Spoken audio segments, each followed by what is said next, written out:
제가 이제 투자를 하면서 막 여러 가지 막 물건을 사봤을 거 아니에요. 뭐 오피스텔, 아파트, 상가주택, 뭐 여러 가지 이런 걸 사다가 느낀 점이 있다면, 아, 내가 요거를 조금은 더 잘 알았더라면. 구축 아파트를 투자한다고 하면 내가 보통 갭 투자를 할 거 아니에요. 그러면 매매 가격이 있고 내가 세입자가 전세금, 반전세를 활용한 이 갭 투자를 하게 될 텐데, 이럴 때 중요한 건 전세가율이 얼만큼 받쳐주냐예요. 오피스텔은 이제 월세 경우에 들고 나는 게 많아요. 빌라가 사실 제일 머리 아파요. 그런데 저는 하이 리스크 하이 리턴, 그래도 내가 잘 빌라에 투자하면 차익이 좋기 때문에 빌라에 투자한다는 장점이 있는데요.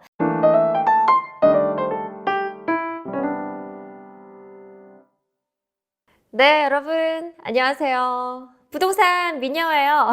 부미녀로 활동하고 있는 이현진입니다. 자, 여러분 오늘은요, 제가요, 여러분들이 부동산 투자에 성공하기 위한 방법을 준비를 했습니다. 와, 나도 조금 이걸 알았더라면 더 성공했을걸, 더 리스크에 대비할 수 있었을걸, 이라는 생각이 들었는데요. 그 이야기들을 여러분들과 오늘 나눠보도록 하겠습니다. 자, 여러분, 부동산 투자에서 성공하고 싶으시죠? 이걸 알면은요, 투자에 대한 리스크를 줄일 수도 있고, 또 내 투자의 차익도 더 높일 수가 있습니다.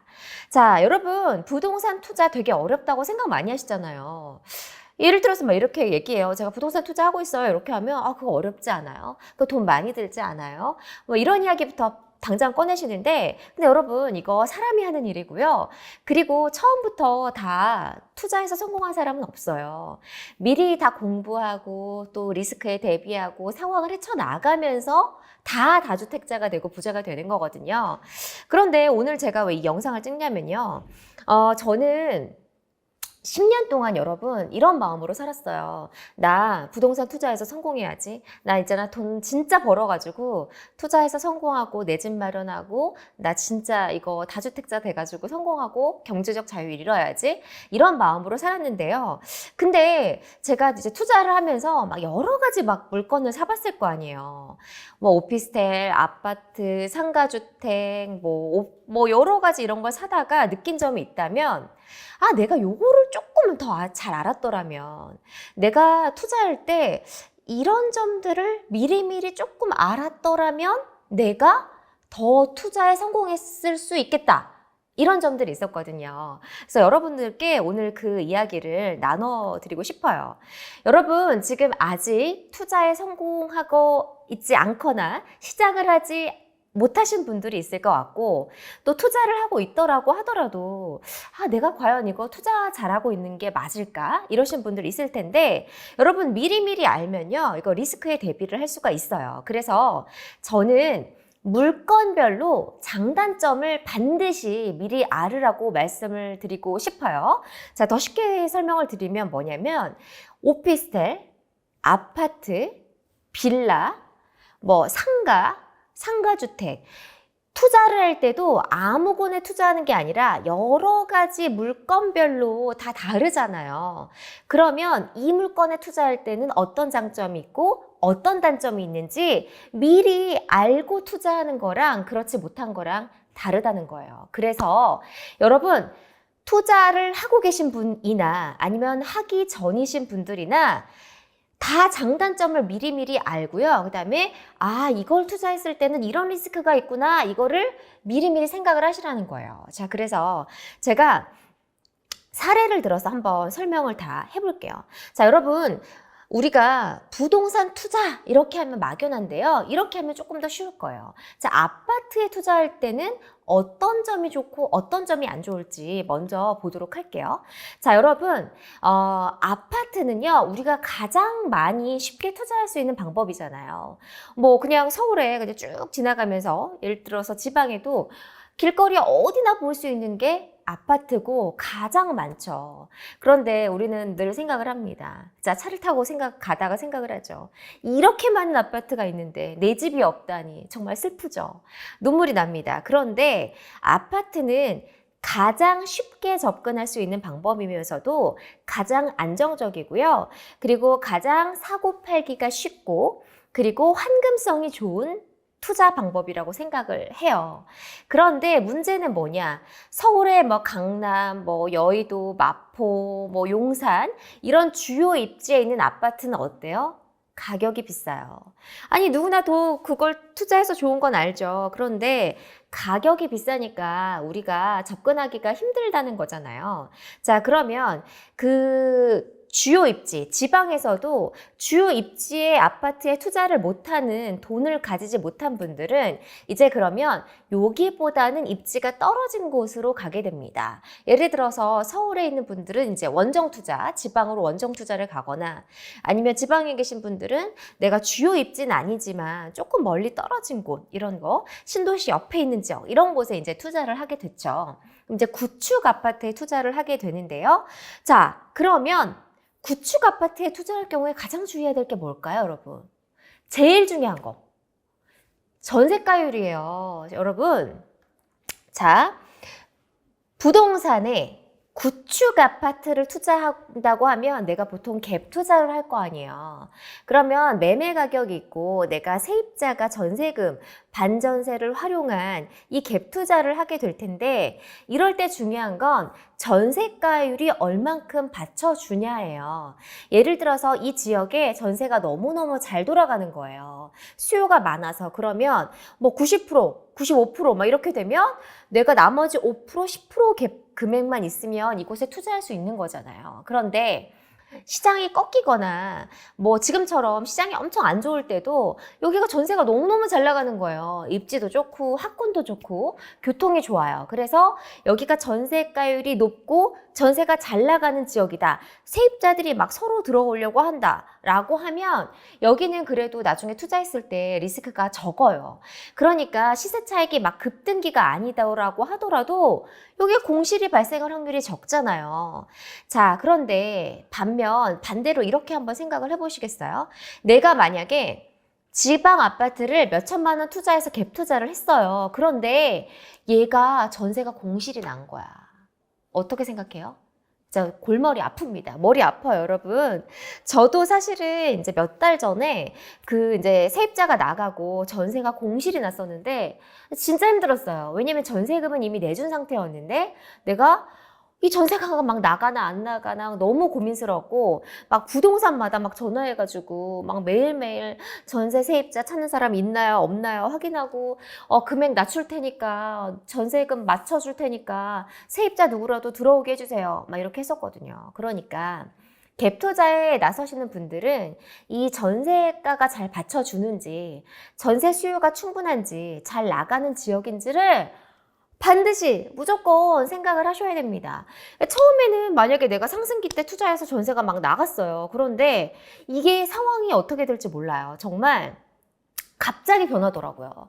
예를 들어서 막 부동산 시장이 갑자기 얼어붙을 수도 있고, 또 막 전세 대출이 막혀가지고 전세가 안 나갈 수도 있고, 뭐 여러 가지 상황, 그리고 막 투자자들이 한꺼번에 몰려서 전세 물량이 막 많이 나와서 전세가 안 나갈 수도 있고, 막 이런 상황이 있거든요. 그래서 이곳이 반드시 내가 갭 투자를 했을 때 전세가가 받쳐줘서 공실 없이 안정적으로 갈 수 있느냐를 보셔야 되고요.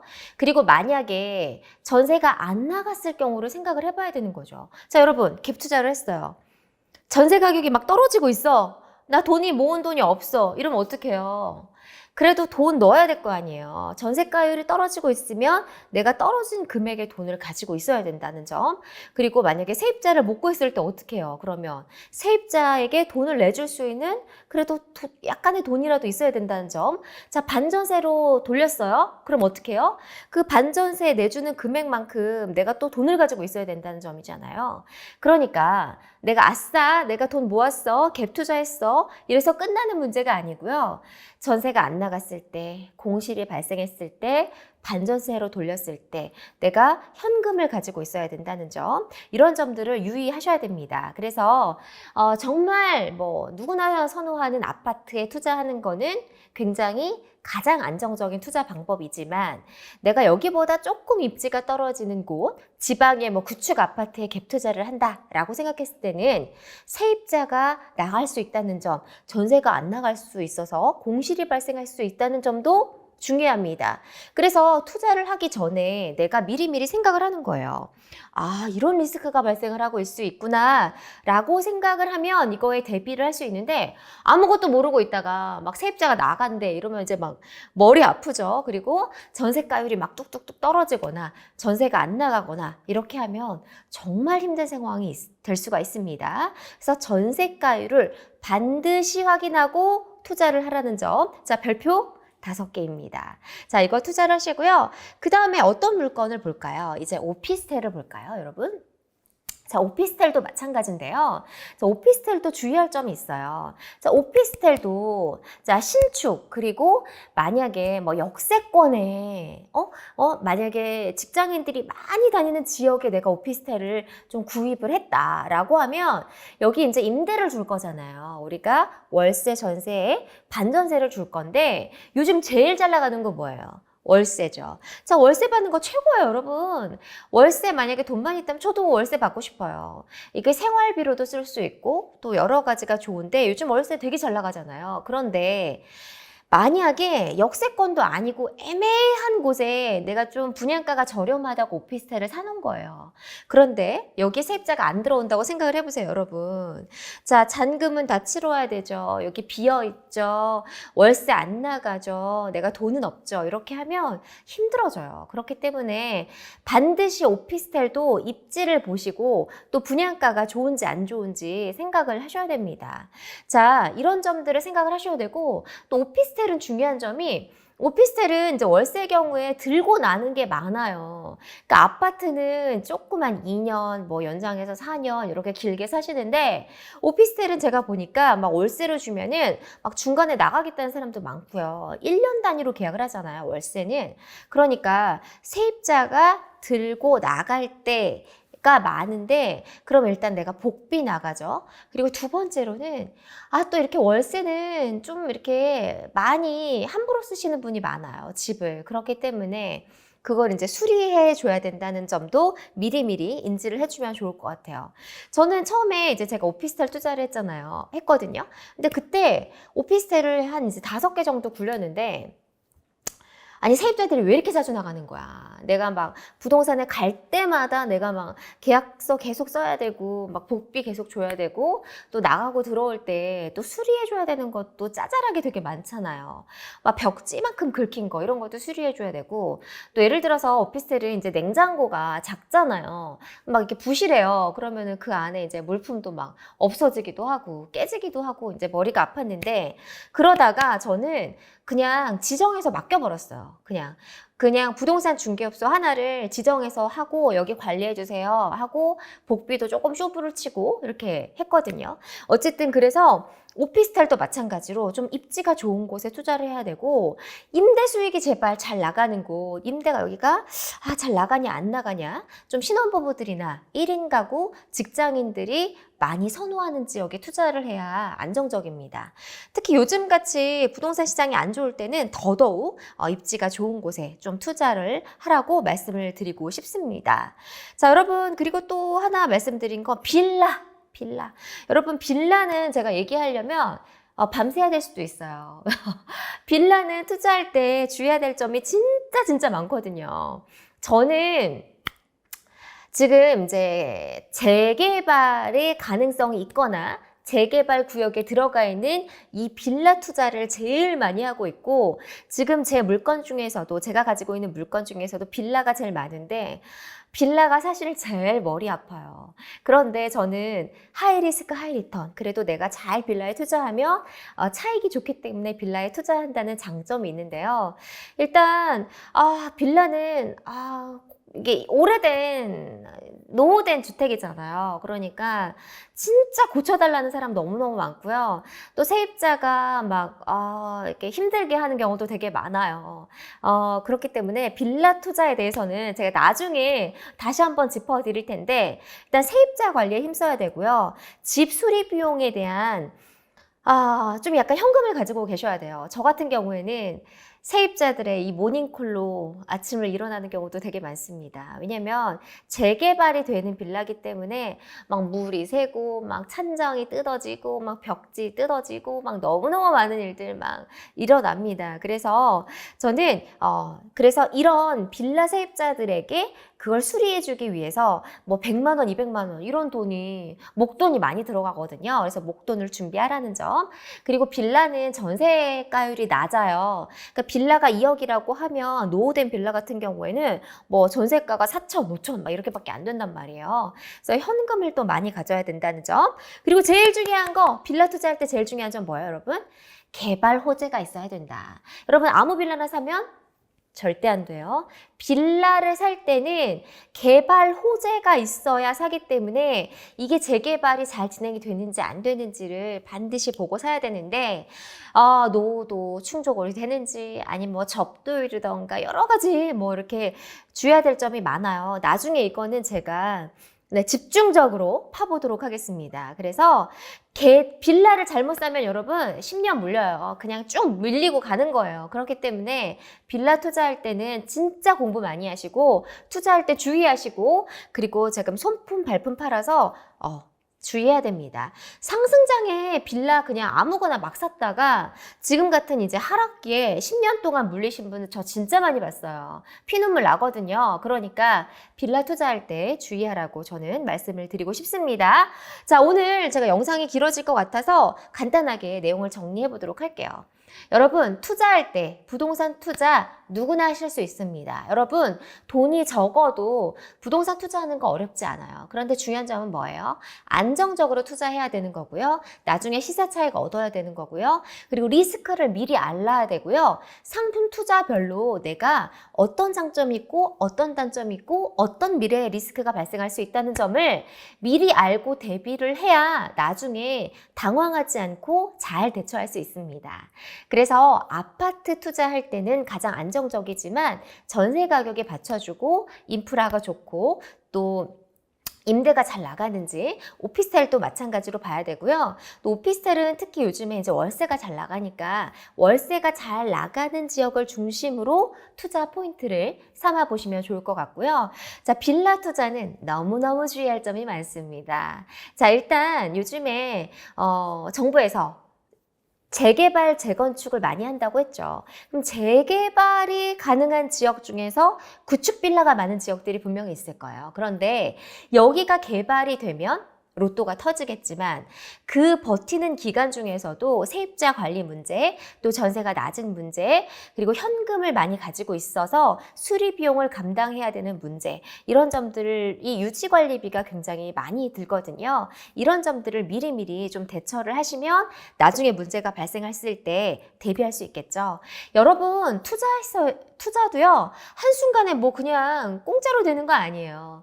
이런 것들을 다 이기고 견디고 잘 버티고 대처해야만 부동산 투자에 성공하는 거예요. 그냥 한순간에 갑자기 있다가 벼락부자 되는 게 어디 있겠어요. 이런 것들도 잘 견디고 이겨내야만 부동산 투자에 성공할 수 있고 또 안정적으로 쭉 계속해서 투자할 수 있는 나의 이런 경력과 또 나만의 비법들이 생기는 것 같습니다. 여러분 오늘은요 부동산 투자할 때 어떤 점들을 주의해야 되고 미리미리 알아두면 좋은지 말씀을 드렸는데요. 고민이 있으신 분들은요 댓글 남겨주시고요. 또 영상이 도움이 되셨다면 좋아요, 구독 보내주시길 바라겠습니다. 여러분 투자하기 전에 반드시 내가 투자할 물건뿐만이 아니라요 다른 물건들도 어떤 장점이 있고 어떤 단점이 있는지 다양하게 분석해서 안정적으로 꼭 투자를 해주세요. 그냥 하나만 보고 무조건 투자하지 마세요. 네, 영상이 도움이 되셨다면요 좋아요 눌러주세요. 여러분 안녕.